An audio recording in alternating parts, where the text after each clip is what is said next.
Good afternoon, everyone. Thank you for coming to today's scrap meeting. We have a full agenda for our last meeting of the year. Our first thing on the agenda is an update on Displain's local headings for manga. The last meeting you were interested in considering them for our local subject headings. At this point, it looks like all but one have been submitted to LCGFT, so we're just waiting for the proposals to get approved. The other one, Yonkomo manga or Yonkoma is 4-panel gag comics that has not been submitted yet, but I have a feeling it will be submitted soon since the others have been. So if anyone has any thoughts on creating a local heading for that, please let me know. Otherwise, I would recommend waiting to see if that gets submitted as proposal to LCGFT. I would like to see about just having those as local subject headings or genre headings, whether or not they're submitted or accepted by Library of Congress. I don't know if there's going to be any delay in processing proposals because of their move to their open source ILS product. But this way, then we'd be able to get that benefit now, and then if they are accepted as LCGFT, just convert the local headings into LCGFT.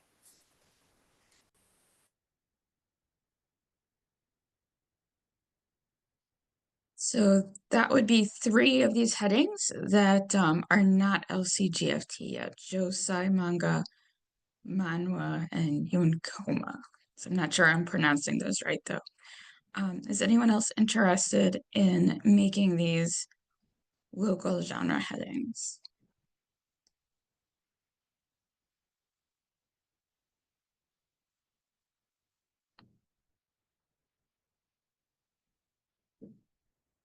We do have one yes in the chat.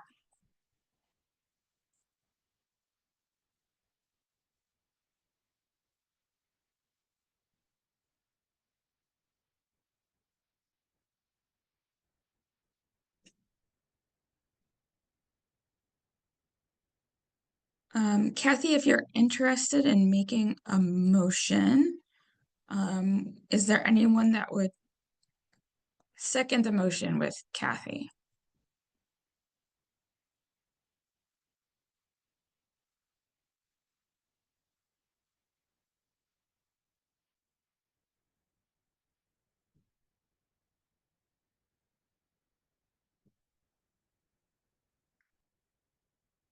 Kelly Green is willing to second that. Kathy, would you like to make the motion for these Sure. 3 subject headings to be recommended as local genres to CAM? I make the motion that we add Josai manga, manhwa, and Yonkoma to our local genre headings.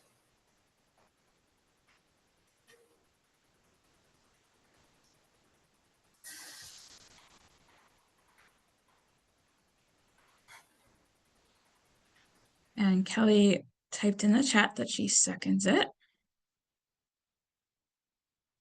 So 1 moment, I'm going to do a roll call vote.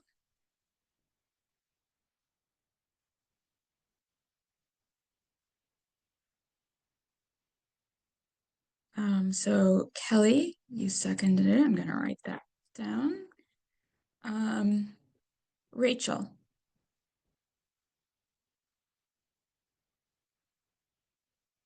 Rachel said yes. Nora.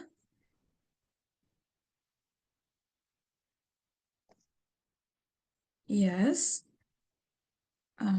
Kathy made the motion.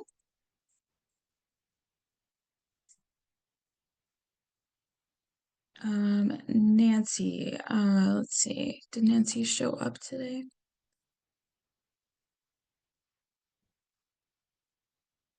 Haven't seen her.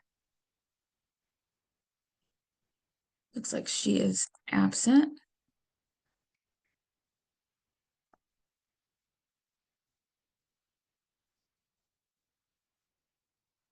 Brad? Brad said yes. And Heather.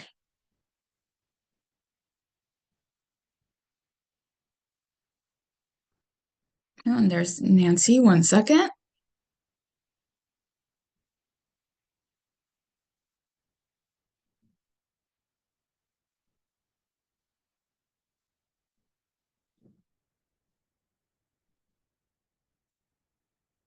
Hi, Nancy. Can you hear me? We just had a vote on a motion. The motion was to recommend to CAM that Josai Manga, Manhwa, and Yonkoma become local genre headings. So I finished the roll call vote except for you. Are you willing to vote on this?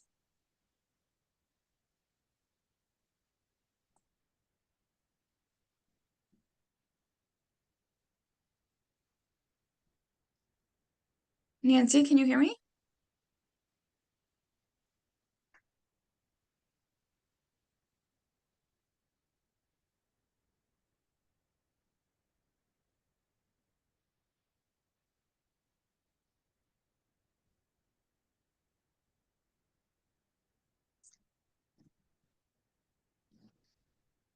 I'll come back to Nancy on that. I don't hear anything from her. Hello? Oh, Nancy, can you hear me? Yes, I can. Sorry. I had some technical Okay, issues. Even the video, I don't it's know, okay. doesn't come up. We just did a vote on a motion to recommend that Josei Manga, Manhwa, and Yonkoma become local genre headings until they get approved by LCGFT. So we completed the roll call vote except for you. Are you willing to vote on it now? Yes, that's fine. Yes. Okay, great.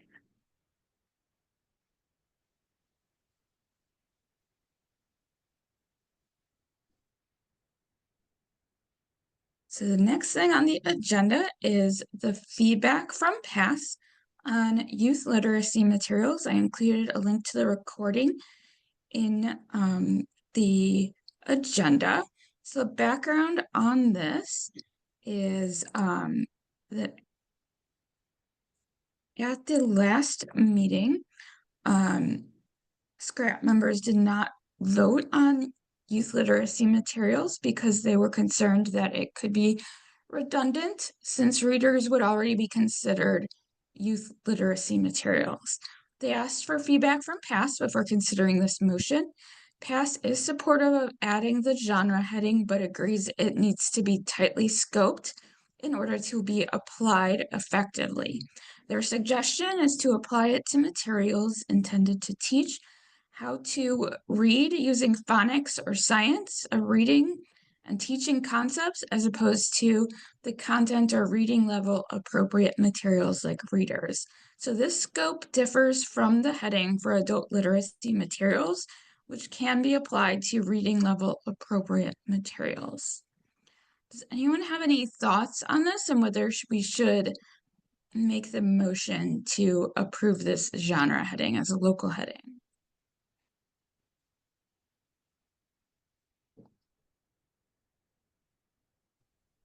I think it sounds like a good idea as long as we have those scope notes. And I am happy to move to bring it to CAM.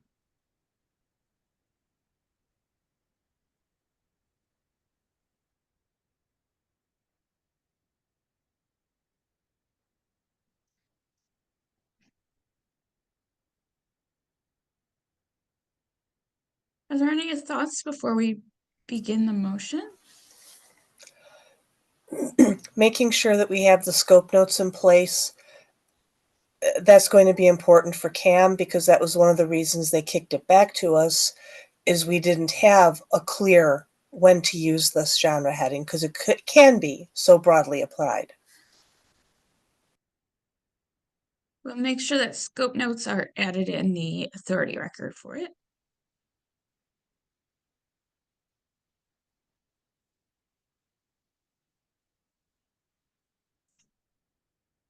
Are there any other comments?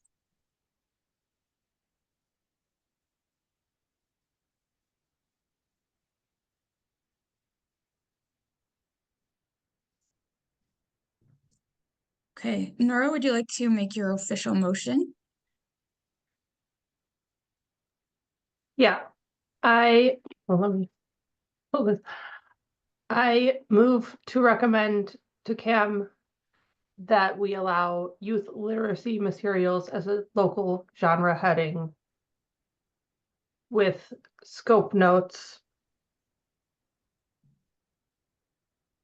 Do I have to say the actual scope notes with scope notes in the authority record Okay, that's fine. for Would when to someone use like it? to, would someone like to second the motion? A second.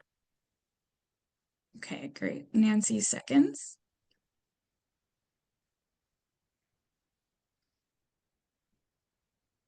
I'm going to now do a roll call vote. Kelly? Yes. Rachel? Yes. Nora motioned. Kathy? Yes.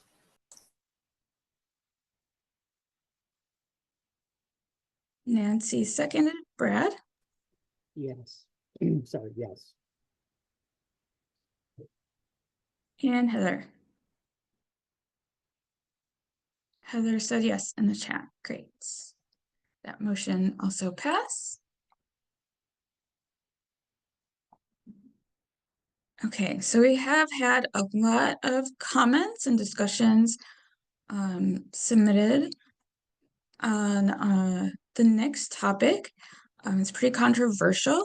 The question is, should SCRAP consider a local practice regarding the change of the subject headings of the Gulf of Mexico to the Gulf of America and Mount Denali to Mount McKinley? What makes sense as a best practice to improve access with the consideration that any change may need to be changed back in the future? So I linked to the approved monthly list from LCSH, as well as included the comment from Judith Cannon at Library of Congress on the topic. So we don't have to pass a motion on this today. We're just taking any comments and suggestions. And if you're interested in passing a motion, you can, but we can also just put it off for next year.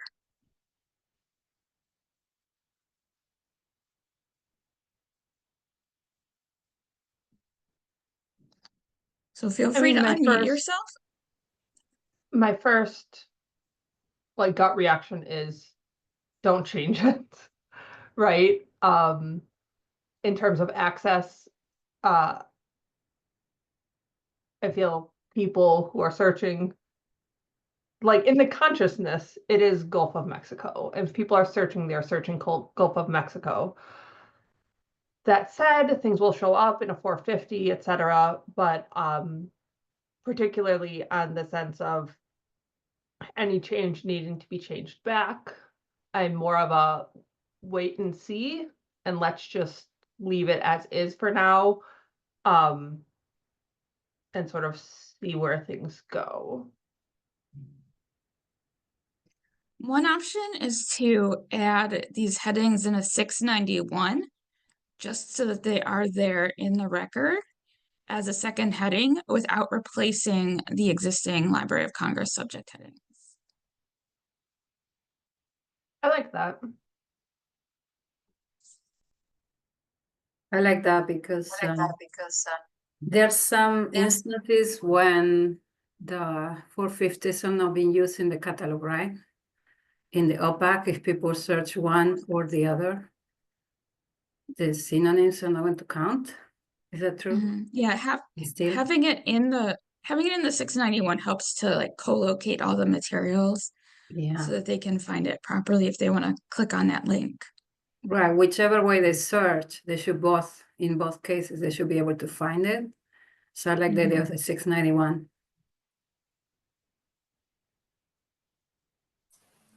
Yeah, I Agree like for that the s- idea too. Oh, go ahead. Agree for the same reason. Yeah, I like the idea of using a 691. I think whatever we do, somebody's going to be not happy about it, but at least, if we have both headings in there, then we have everyone covered however they decide to search for it.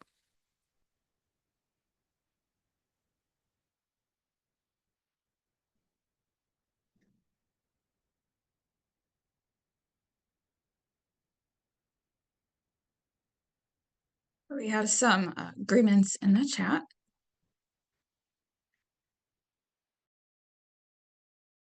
I assume for authority control reasons, it's always better to have whatever is Library of Congress approved, right? And then to have a 691 for the other.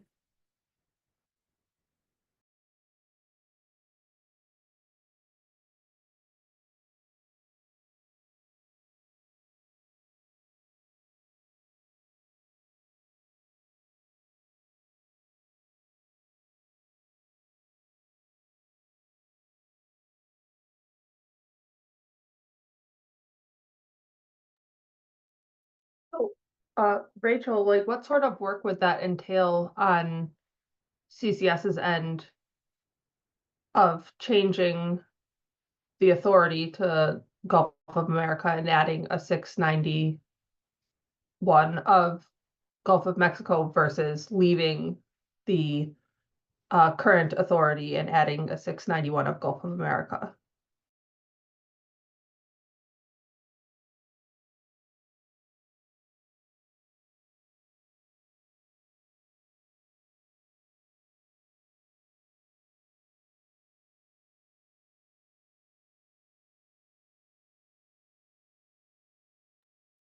You're on mute, Rachel. Oh, sorry, everyone. My internet just went down for a brief second, but it looks like it's back. I'm not sure what happened with that. That's okay. We were just asking on CCS's side, what would be the work difference between leaving the authority record as is and adding a 691 of Gulf of America versus changing the authority record to Gulf of America and having the 691 of Gulf of Mexico? If we were to change it, we would need some assistance from a vendor to make that change because there's a lot of subdivisions and not just the main 651 that would need to be changed. I don't know how extensive they are in our catalog, but it's something we would have to ask Backstage to do for us.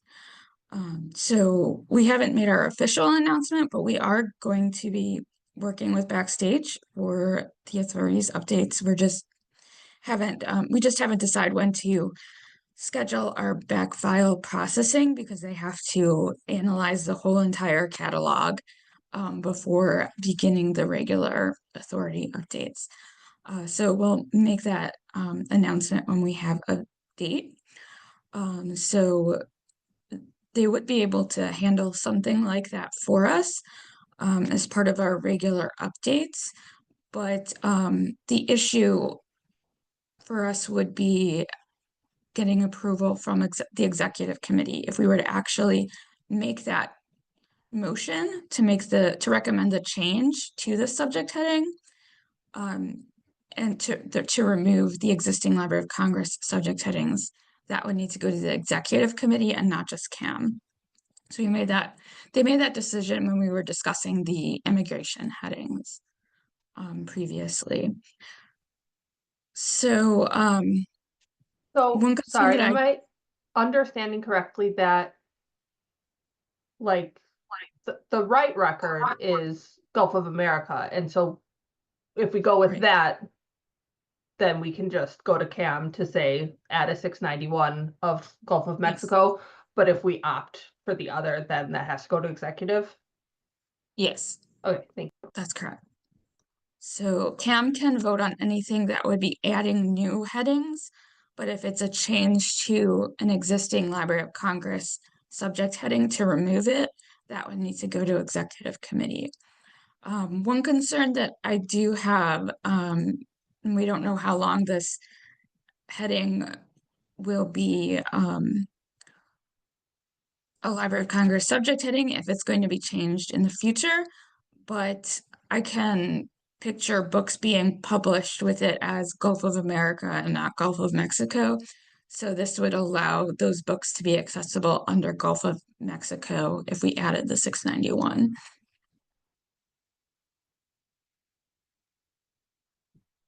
I think it's also worth pointing out that there are very few records with either of these headings in them. So I just did a bibliographic record search for Gulf of Mexico, and I only got 17 results. And then Denali, Mount was, I got 24 results. There's also a Denali National Park, but as far as I know, that's not changing. It's still Denali National Park. So it's only the mountain that's changing. So it's not really like going to make a huge difference in our catalog, I don't think.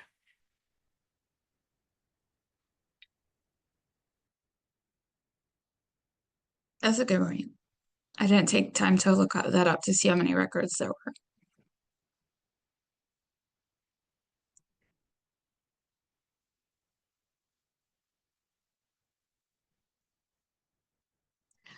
So, is there a specific preference that you feel towards this issue?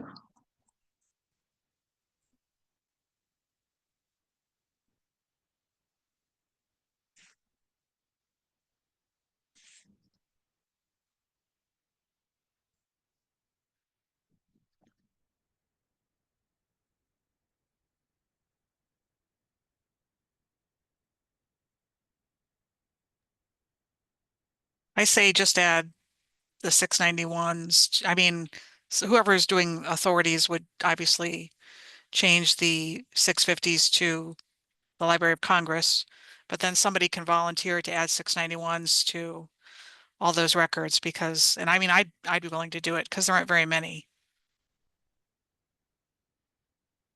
I volunteer too. Does anyone feel like this is important enough now to make a motion on it, or would you like to just send the feedback to Rebecca and discuss it at the next meeting? I think we should probably discuss it at CAM. Okay.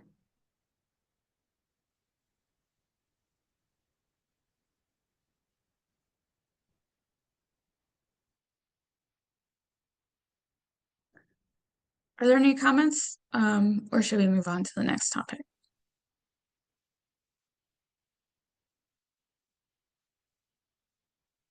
Okay, let's move on. So the next topic is the leader for serials. So with the version 7.5 update, the functionality changed for serials, and we did some testing. So in the past, Cam decided to catalog certain serials as monographs instead of serials due to how the holds functioned. So I linked to the document that was created to document the issue. However, the functionality has changed with version 7.5. We did some testing and training and found that it doesn't matter whether it's monograph or serials, the holds can still be placed on the volume properly. So the question is, should we update this record set to go back to serials?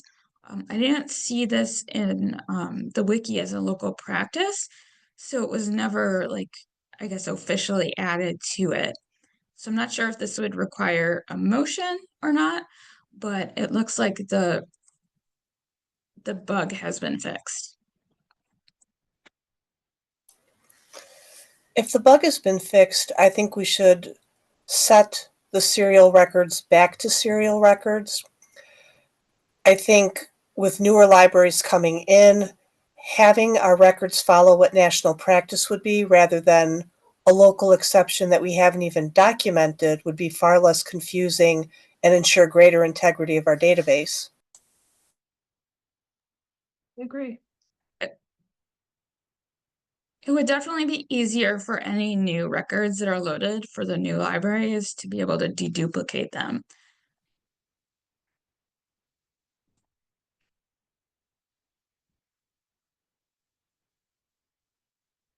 We do have some agreement in the chat.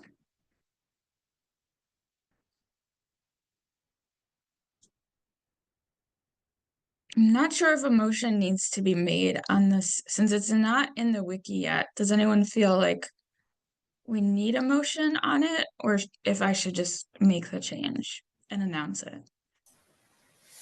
If it's not in the wiki and we don't really need a motion, wouldn't it be just sufficient to make the change and announce it and say, hey, this is what we're doing now? Yeah, I I think think we can so. do that. I'll discuss that with Rebecca and just confirm that she's okay with just making the change later today. Okay, so the next discussion is on the 8XX fields. The national practice is to follow the recommendation in the authority record for including the volume or not in the 8XX field. There has been some confusion on that because only the 8XX field is displaying in the pack. So some staff have been adding the volumes in it anyway because that's what displays and not the 490. So given that we are not making changes to the pack right now because we're still investigating the new discovery layer, are you interested in passing a motion to make it a local practice to always add the volume regardless of what it says in the authority record? Or would you prefer to just follow national practice? I would be comfortable waiting until we've picked a discovery layer to see if we need to create a local practice and just stick with national practice for now. Michelle commented the 490 still displays in the pack and not just in the display hit list. Yes, it displays in the full record, not the brief version in the results. I think that, well, I agree that we should wait for creating a local practice until we see how things behave in whatever new pack we have. That said, I think that it is allowable for patron access, and maybe that is something that should be clear, not to require it, but to say you are allowed to add it to the 8XX if you want for patron access reasons.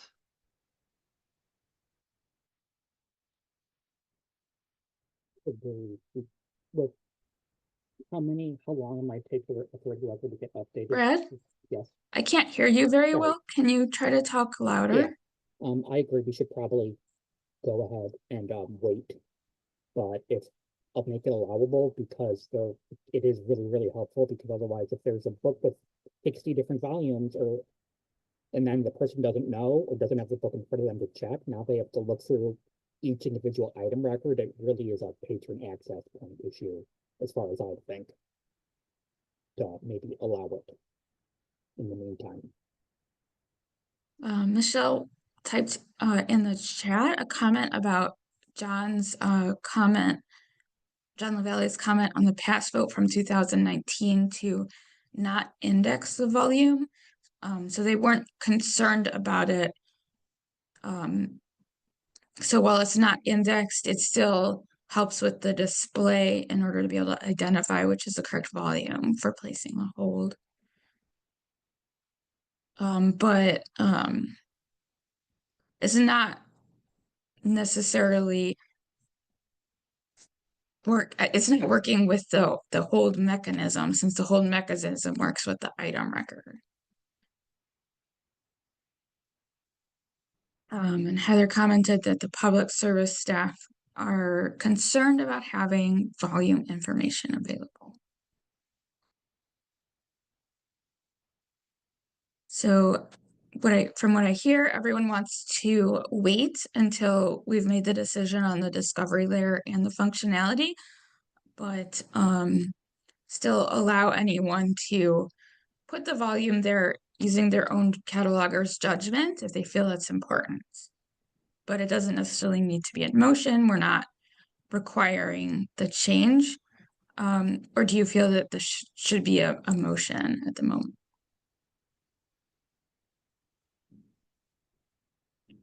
I agree, So we should wait. Michelle added a comment in the chat that she knows she doesn't have a vote right now, but personally doesn't like adding volumes in the 8XX if the numbering isn't readily accessible or existing at all.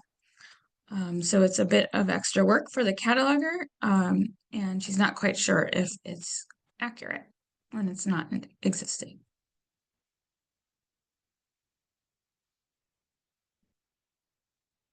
Okay. Now is not required, right? It's not What required. were you saying, Nancy? I couldn't hear you. As of today, it's not required to add it, right? It's just allowed. Right. Right. That could accommodate both sides. I know it's no ideal. While we wait, let's not make it mandatory.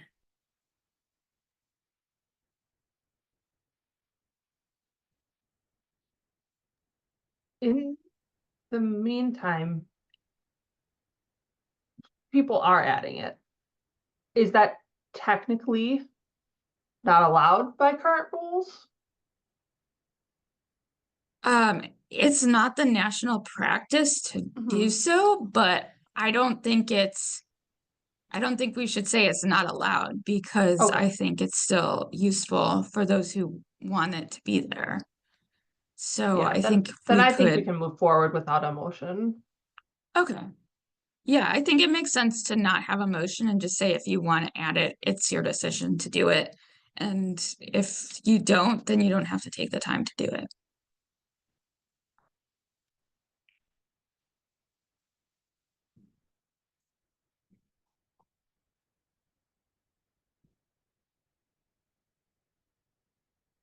We do have some comments in the chat. That while Heather commented that while it's not accurate, she understands it can be useful and agrees with waiting to make a motion. Okay, well, we will put it off and let's move on to the next topic. So the next controversial topic in national practice is modern mark. I don't know if you caught the BibFrame update from Library of Congress, but they explained their rationale for making the decisions for modern mark. So this will include additional fields like adding more URIs in the bib records. You will also be seeing 758s with information on a resource identifier, and the 884, which is just description conversion information. Library of Congress plans to eliminate the subfield V for form in favor of using 6055s to support URIs, so that there's a URI for each 655, because they don't want to create URIs for all the different variations of subdivisions that exist with different forms. So this is the most controversial, and I know that a committee is being formed through the Subject Access Committee from ALA to discuss this, and a lot of people are not in support of this decision. So I don't know if or when this will become PCC or BibCo practice to do. But I was wondering what your thoughts were on the topic, especially if we should consider 758s and 884's junk tags and if we should remove them or if they look useful. So I know the 884 doesn't look useful to me at all, but the 758 may potentially be at some point. But I'm not sure. So I think, are you just seeing my agenda? I think I'm just sharing the agenda. Yeah, it's just the agenda right now.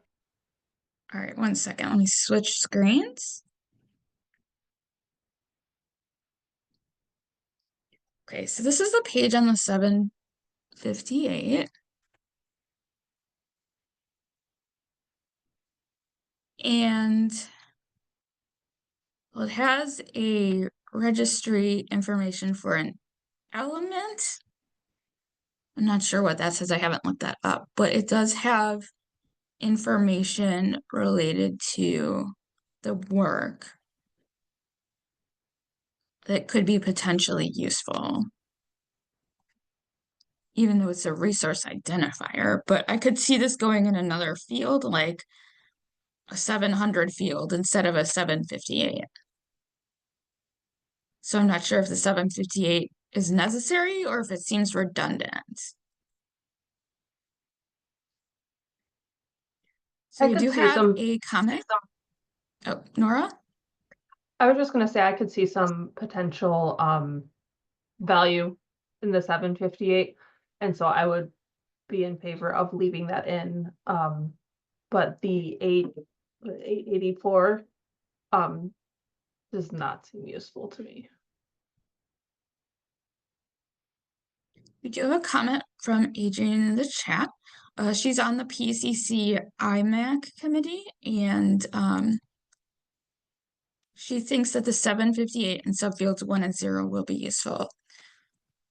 I did ask someone from Innovative, knowing that in the future they may sometime have some plans to update the MARC editor to be like a BibFrame editor like Library of Congress. They don't have any specific plans because they're still working on their current version of Leap. But they do think that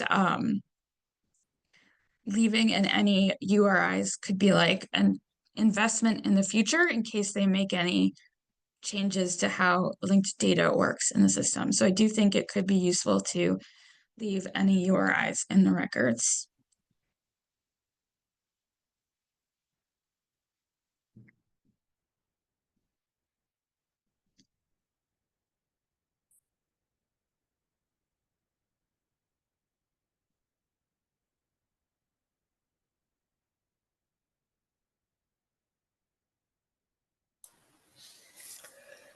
Rachel, if we left these fields or retained them on incoming records, would that adversely impact overall database size, indexing time, anything of that nature? And would this be something that we'd be able to suppress from displaying in a patron view of the pack, whether brief or full record, and just have available in MARC? It's not currently displaying in the pack, so it would only be retained for potential future purposes. I don't think it will have any effect on the size of the record or cause any problems for indexing. But I can ask the staff at Polaris about that. Right now, the majority of our records don't have the URIs in them, so it would just be added to records going forward in the future. And if they did make a potential change that would require URIs, we'd have to do some retroactive work to add them back in, or add them in because the majority of our records don't have them in the first place.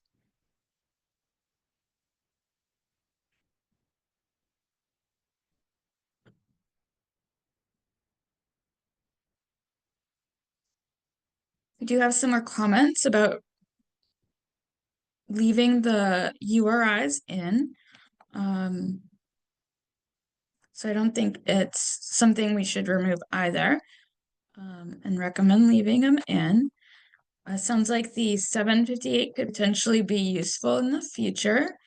And the 884 seems to be information that's not useful because it's just about MARC conversion to BibFrame and BibFrame conversion to MARC.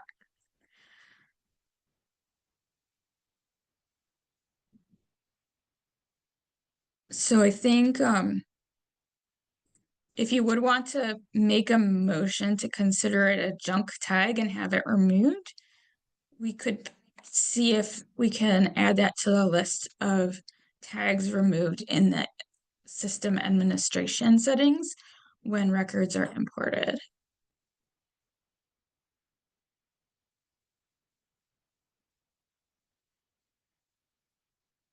Although I think that might need to go to database management since it's removing it.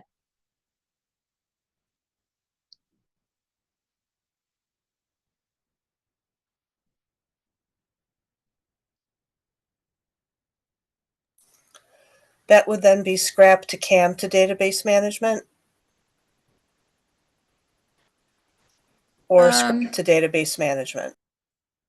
I'll have to confirm that with Rebecca, but I think it could potentially skip CAM if it needs to go to database management. If it doesn't need to, then we would just bring that to CAM.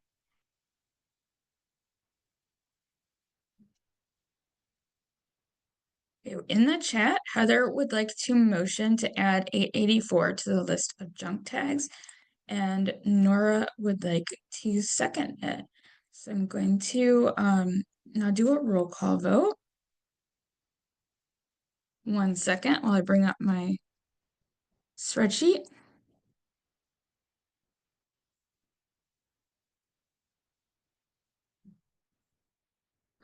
Kelly. Yes.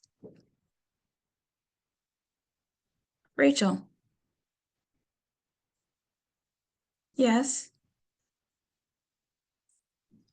Nora motioned.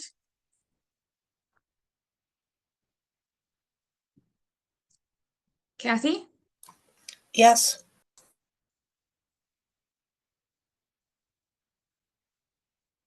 Nancy. Yes.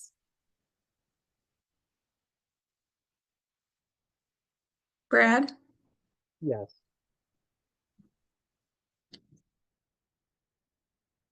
And no, Heather motioned.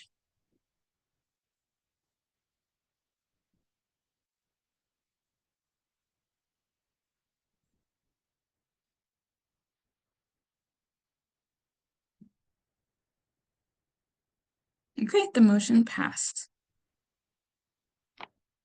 And I will update you when I confirm which committee it needs to go to.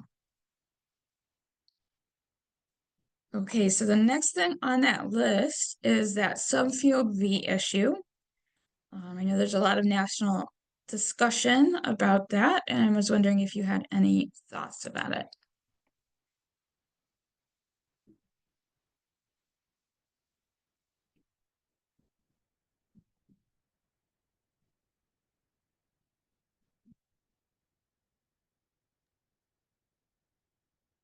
Seems like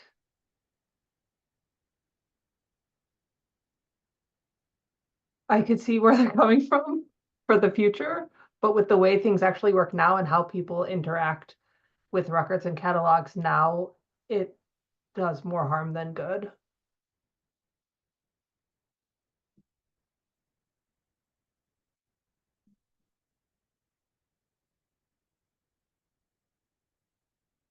I used to work in a medical research library, and that was the practice. And I really liked it at the time. I saw the reason. But then for years, I've been working in public libraries. For me, it all depends on what discovery layer you have, what the tables or indexing. So it's relative. Heather asks, how would it affect faceting in the catalog if we don't use the subfield V? That's a good question. We would have to do some research into that. I'm not sure. Sandy says that she thinks it's a case of the tail wagging the dog. We should be using subject headings that help our users, not bitframe. I'm also concerned about the amount of retroactive work that if Library of Congress is updating all of their records, that would take a very long time to do. So I know for our back file, it's basically going to take like a whole week to have that reviewed by and updated by Backstage. So it's definitely would be a lot of retroactive work that seems like it isn't important. Did LC give a date as to when they plan on eliminating using subfield V? I assume it will be the time that they make their official switch to BibFrame in the summer. I think it's like around June or July. There's a comment in the chat from Rich. He says he strongly seconds a comment by Sandy made on AutoCAD, that this is an example of making the data less useful for human users for the convenience of computers.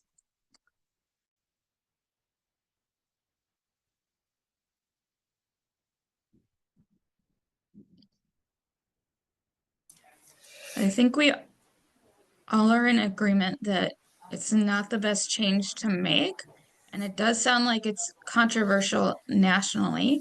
So I don't think we necessarily need to make a motion on it now because they could decide to not follow the practice at PCC or BibCo. So I think we would want to wait to see until they adopt it. Absolutely, because that might impact what motions we make, such as Mhm. requiring that we add a subfield V for our users.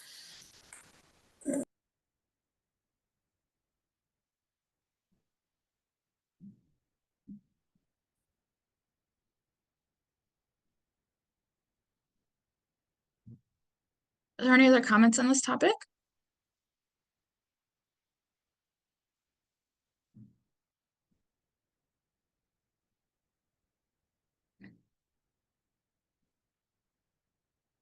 Let's move on to the next one, the wiki pages for review. So I sent these out to everyone after the last meeting, and was wondering if you found anything that needs to be updated on these pages. I had comments on all of them except anime. Would it be possible to just go through one by one so people can do their comments for each one? Yes, sure.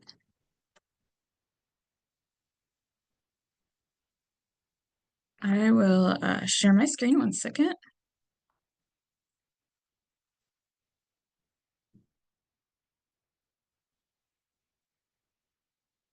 Okay, does anyone have comments on the anime page?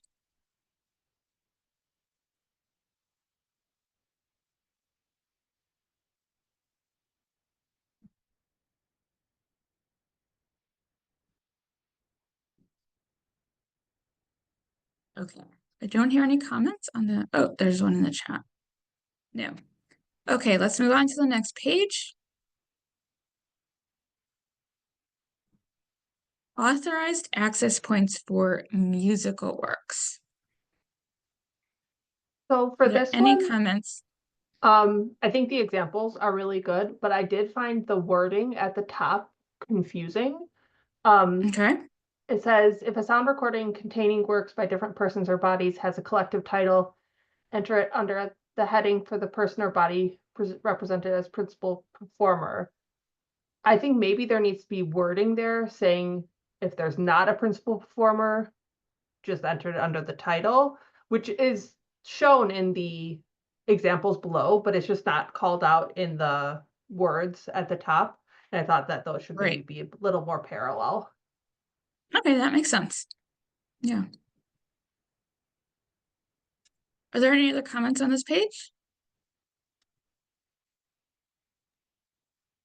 Oh, yes. Sorry, one more.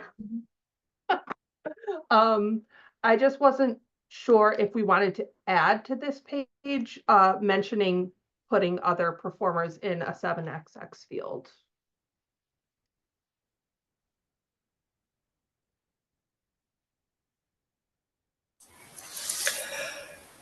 I think that would be very useful. However, there are staff that may not want to trace every performer in, say, a now recording when you have like 20 some different performers or groups, or then featured performers. in with those groups on that same recording, because that can be quite time consuming.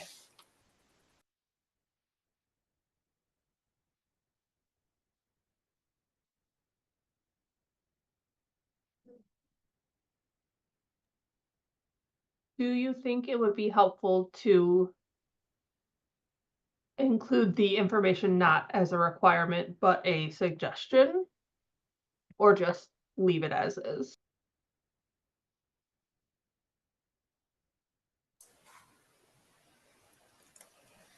I like the idea of having it as a recommendation, but not a requirement. I agree with that.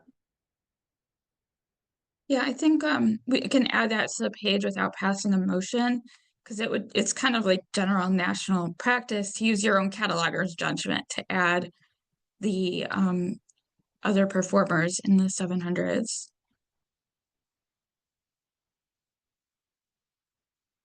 So that might be why it wasn't included, but I can understand that it could be useful to add it as a recommendation.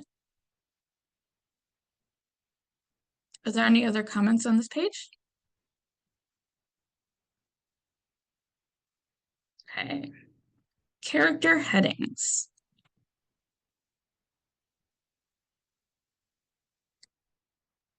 Are there any comments on character headings? Yes. On the external links, the Seiko announcement links to the announcements from July 15th, 2013, instead of just the general announcements page. Okay, I will update that.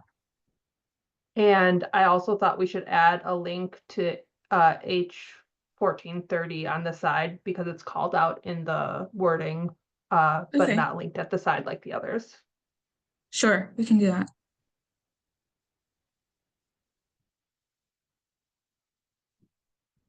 I know there have been a lot of changes in character headings because of the RDA updates, but I haven't been paying attention to it lately. Has anyone noticed any new updates for character headings that needs to be included here?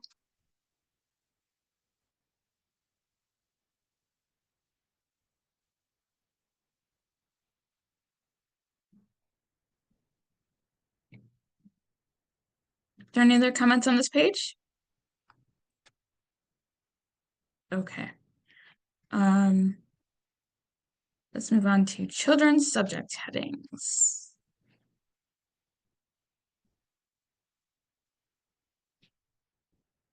So Heather commented that she thinks they are not going to be creating name authorities for characters in the future.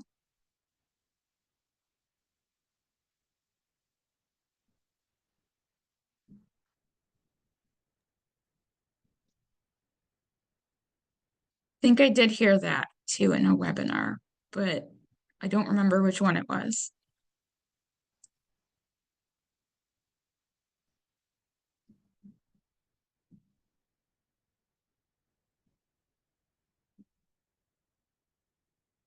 If anyone knows what webinar that was that mentioned any updates on characters, please let me know because I'll take a look at it.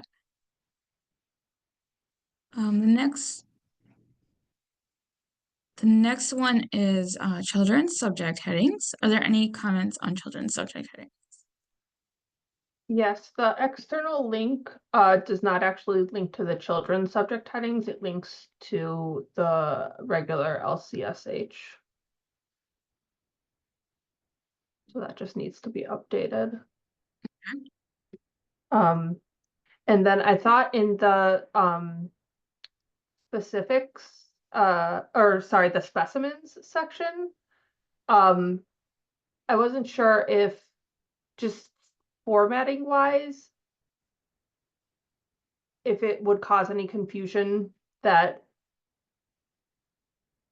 I couldn't decide. If you go up a bit to the part for specimens for Realia, just because the telescope specimens and toy and movable books are like right next to each other, is Right. that being interpreted by people as the same record? Because that wouldn't be the same record. And so I wasn't sure if we should separate them, but then I don't know, I don't feel strongly, but it did stop me. So I thought people might have thoughts on it.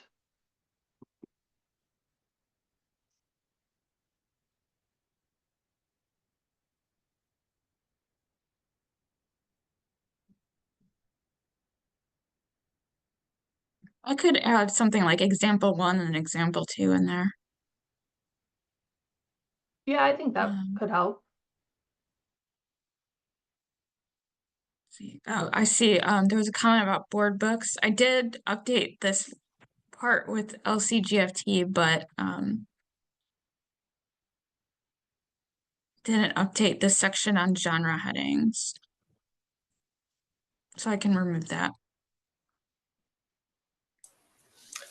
For places where we have, like in that bottom part, the common genre form headings for children materials, there are the big books and the miniature books. Are we coding it that way so that it's coming out of the Library of Congress subject heading, or are we making that second indicator 7 and subfield 2 local? I did see it called out as local on another wiki page. On, I think, the local subject headings page. We'll have to do some more research into it. That might be related to how the authority record was created locally. Just so we're consistent across the entire wiki with how we have that information presented. Right. Yeah, that makes sense. I'll do some more research and get back to you on that.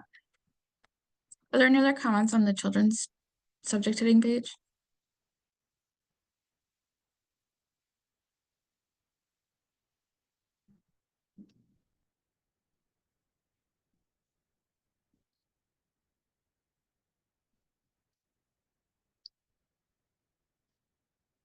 Okay, the next one is closing serial records.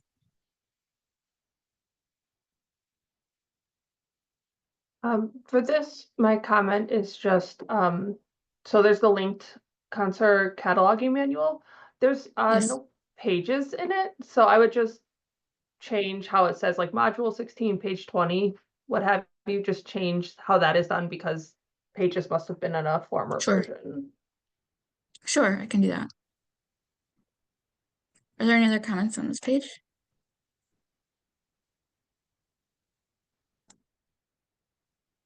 Okay, so the next one is the contents notes page. Now, but this one is one that regularly comes up as a reminder at meetings because we find contents page notes sections that don't have, or contents notes in records that don't have the enhancements for the subfields. Is there anything that we could do to clarify that, or So any updates you recommend?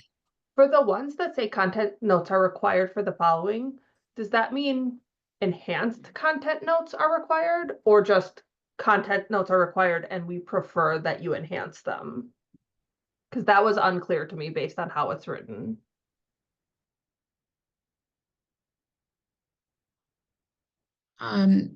I assumed that it meant that it's required to enhance them because of the first sentence on the page.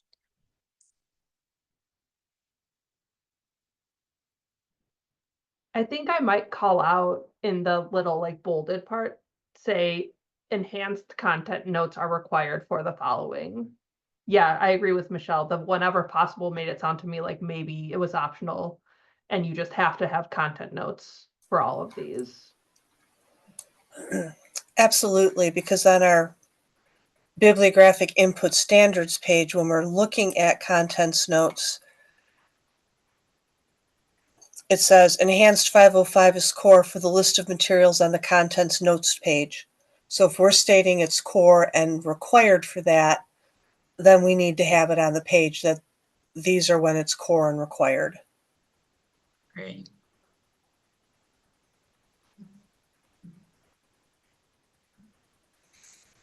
So this information is here. So I think we just need to clarify the section here where it's in bold.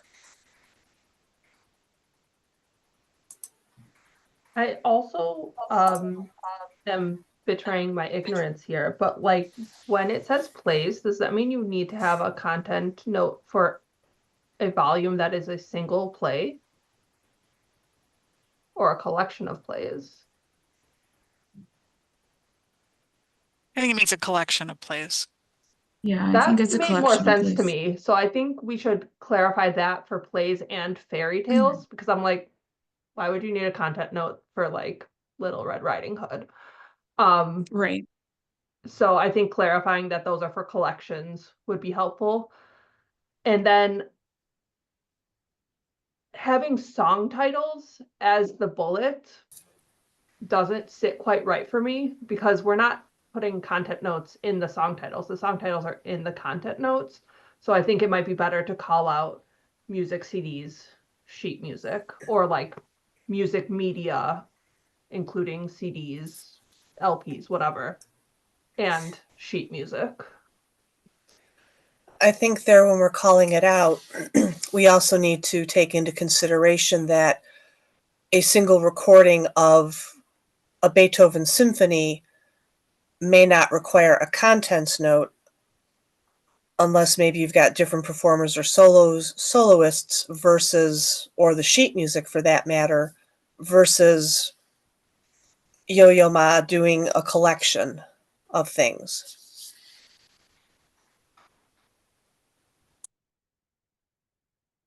That makes sense. I'll have to think about it and see if I have ideas of how to clarify that before updating it. And I'll send it to you for feedback in the listserv. I have questions about a couple of these because, so where it says short story collections by multiple authors, I thought we were supposed to put a contents note for any short story collection, even if it's by a single author. The only exception being if it's like the complete works of Mark Twain or something like that, then you could assume that any short story by Mark Twain is going to be in there. But if it's like 10 short stories by Mark Twain, then I thought we were supposed to have a contents note. Does anybody have a different recollection of that? No, and I Is think it that's a valid which- point.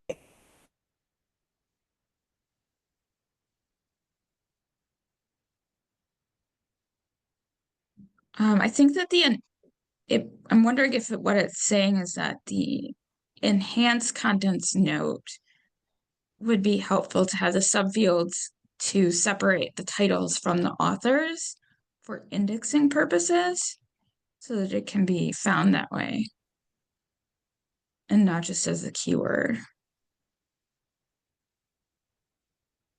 I think it makes it look like if we have a new cataloger that comes in who doesn't know the rules and they look at this, they're going to think, oh, it's, 10 stories by the same author, so I don't have to put a contents note in.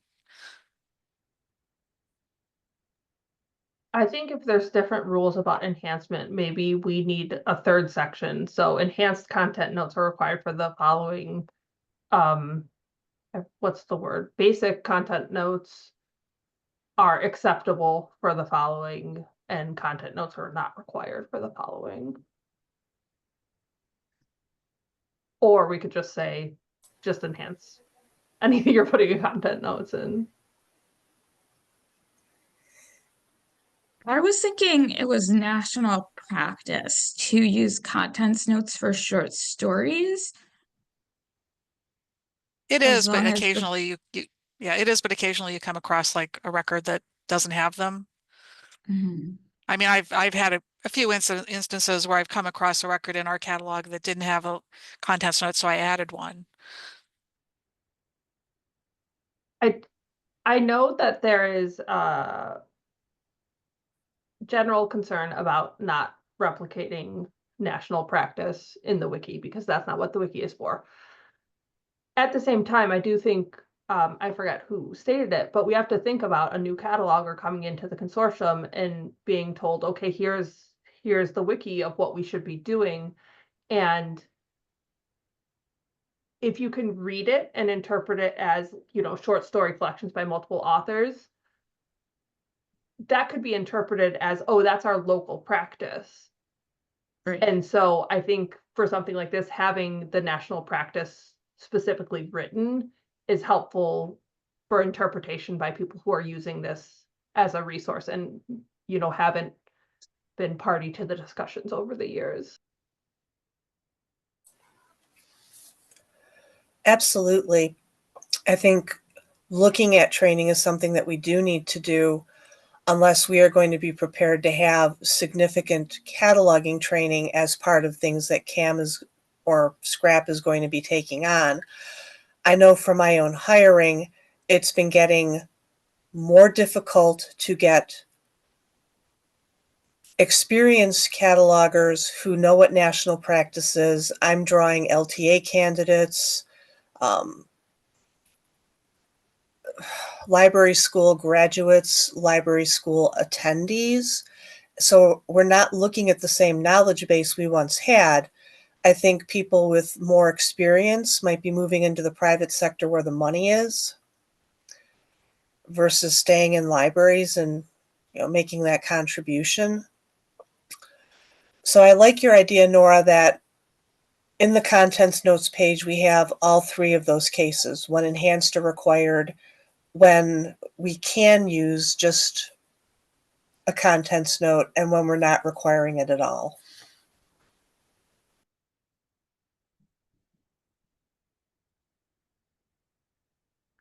I think we could just put something like short story collections, and then maybe in parentheses put enhance if there are multiple authors. And, So this would be just editing this line. This is short stories collections by multiple authors to have additional information of when to enhance and when not to. I think that's reasonable unless there are other things in the collection that we want to specifically call out as being acceptable to use basic content notes.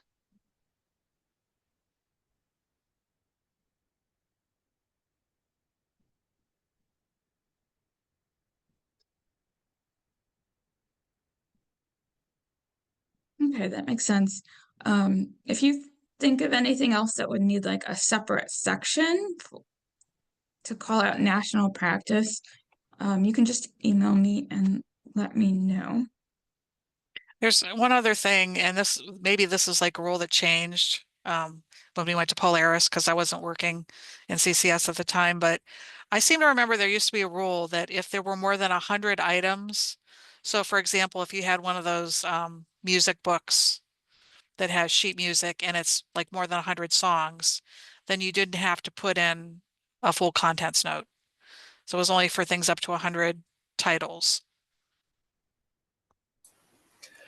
Well, it's actually still in the wiki on the bibliographic input standards. Okay. Core, when the resource is a collection of 100 or fewer short stories, plays, literary collections, fairy tales, songs except for fake books, whether text, notated music, or audio recordings, Supreme Court cases or collective biographies, or is in the series Representative American Speeches or Best American Essays. I think what I could do is just take this information from this page and add it to the contents note page so that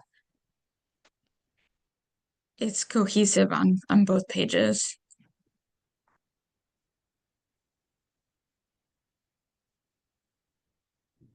That would work.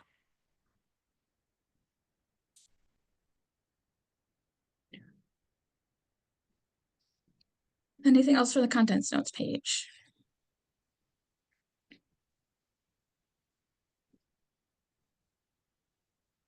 Next is Playaway Launchpad. The only thing I had for this, which I think we discussed in a previous one about playaways, is yes, exactly what Heather just said about find a way versus playaway.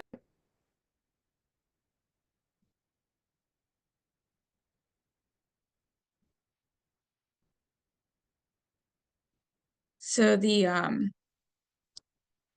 example in the 264 should change to Playaway Products LLC, Yeah, and also or it says just add a separate one. no, well, because it says do not treat any form of playaway as publisher, but that is no longer the case because now Playaway Oh, okay. Products is the publisher. but for old ones, this is true. So there's kind of, we might need to specifically say Okay. like older ones are find away and newer ones are play away. Got it. Is there anything else that needs to be updated on this page?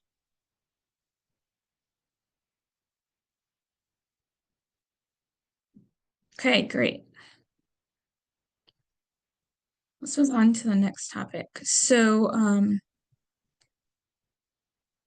I did bring this up at the last meeting and asked for you to look at the recommendations in the disabilities and accessibility headings toolkit, and was wondering if there were any interest in discussing using specific headings in the future. Because there is a lot to go through, a lot to look at, and there could be other potential Library of Congress changes that they will be working on at some point in the future, which may be after their switch to BibFrame. I really like all of the things, or maybe most all of the things in the toolkit. That said, we can't do everything all the time. So would it be possible without an insane amount of work on your side to see the frequency of use of these terms within our collection? The current LCSH terms that are included on this list? Sure, I can definitely have Bob put together a report on that. Okay, because that might give us an idea of the more impactful changes we Mhm. can make. Sure, that's a good idea. We can definitely do that research.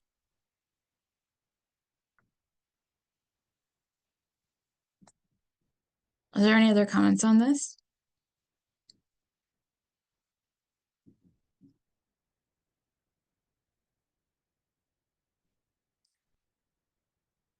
Okay, so the next thing on the agenda I had was a feature of the scrap listserv.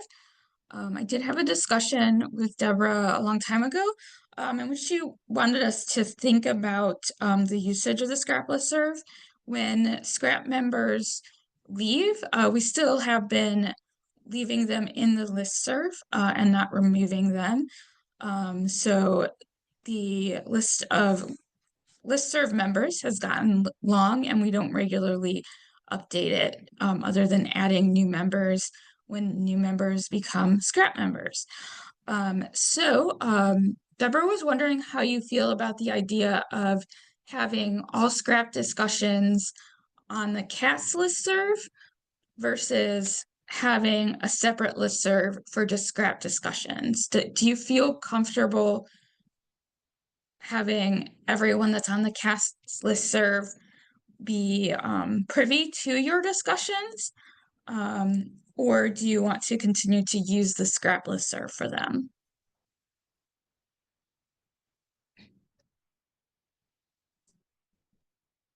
I'm comfortable with cats being privy to it. The only thing is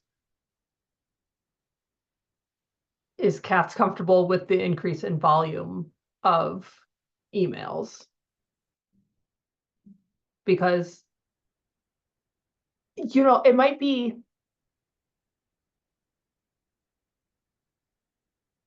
like letting cats know that they can ask to join the scrap listserv if they're interested in those conversations. So not restricting Okay. it to people who are or currently were on scrap. So everyone's available, but not everyone. It's an opt-in, not an opt-out situation. Right. That makes sense. I can definitely bring it to the CAM meeting and have that discussion on the agenda and see what they think. Yeah, because I think, Nora, you raise a great point in that the volume on the CATS listserv, just in terms of, oh no, there's another email I have to respond to. And if you're not interested in the discussion topic, then maybe not seeing the message would be a benefit. But there are people that, attend scrap meetings routinely who aren't members of the committee. So being an opt-in and then kind of reminded if you're rotating off of scrap, hey, did you want to stay on the scrap listserv or be removed? That way then it's not kind of like a forgotten thing.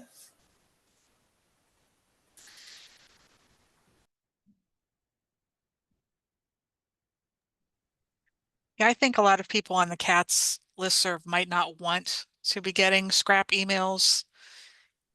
They either don't want to get them at all, or they may want them coming from a separate place, because most of what we discuss on CATS is things like things you have to deal with, like, oh, check this, name heading to make sure that your cutters are correct and so on. Whereas with scrap, it's more like we're discussing policy. So, if I get a message from CATS, it may be something that I want to have to look at right away, whereas a scrap message is something more that can wait. So I think people might just want to keep them separate.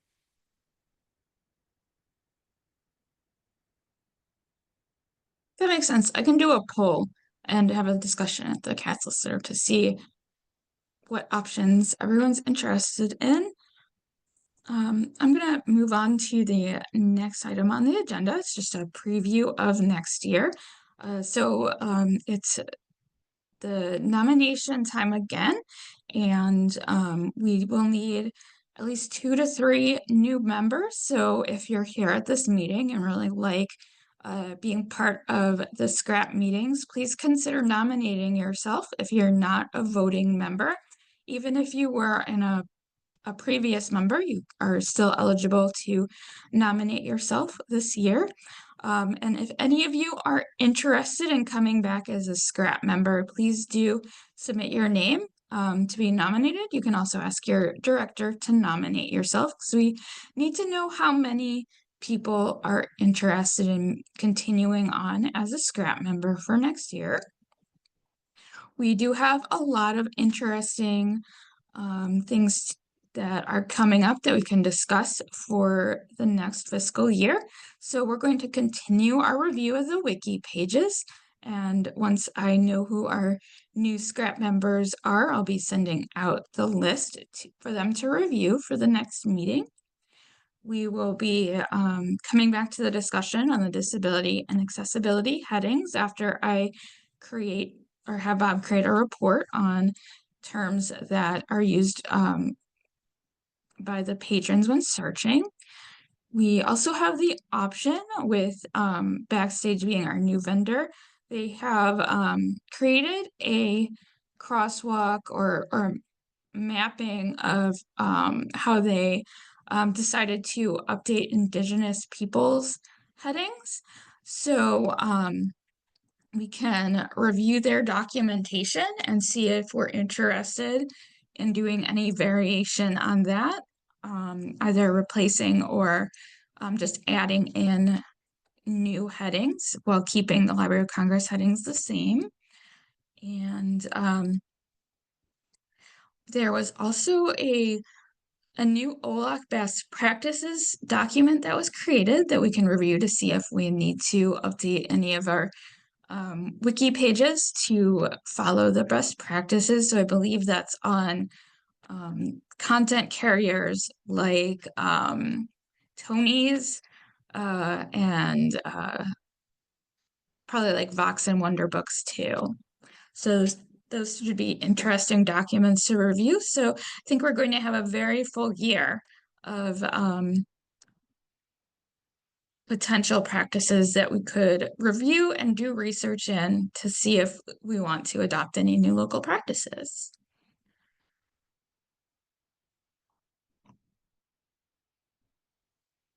So we do have some comments in the chat. Let's see. Richard suggests clarifying if we keep both lists, the scrap list is open to people not currently on the committee, because it sounds as if it is conceptually a policy discussion list. And Karina would also like to be on the list as a non-member. That would be a good idea. We can definitely add anyone to the list who's interested in the policy discussions that happen in between meetings. Are there any questions or comments before I adjourn the meeting?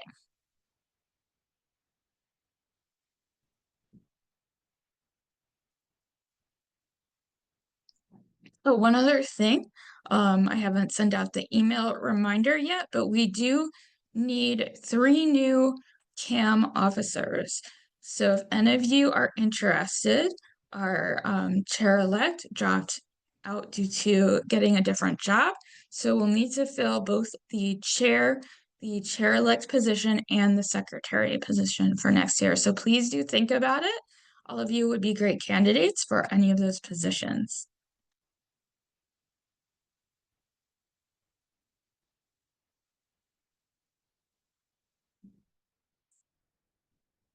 Are there any questions or comments?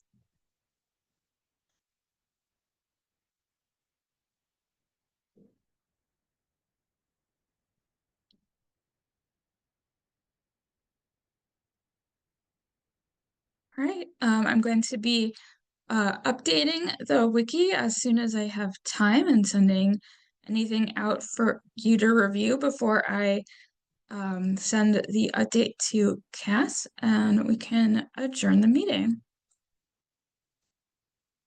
Have a great day, everyone.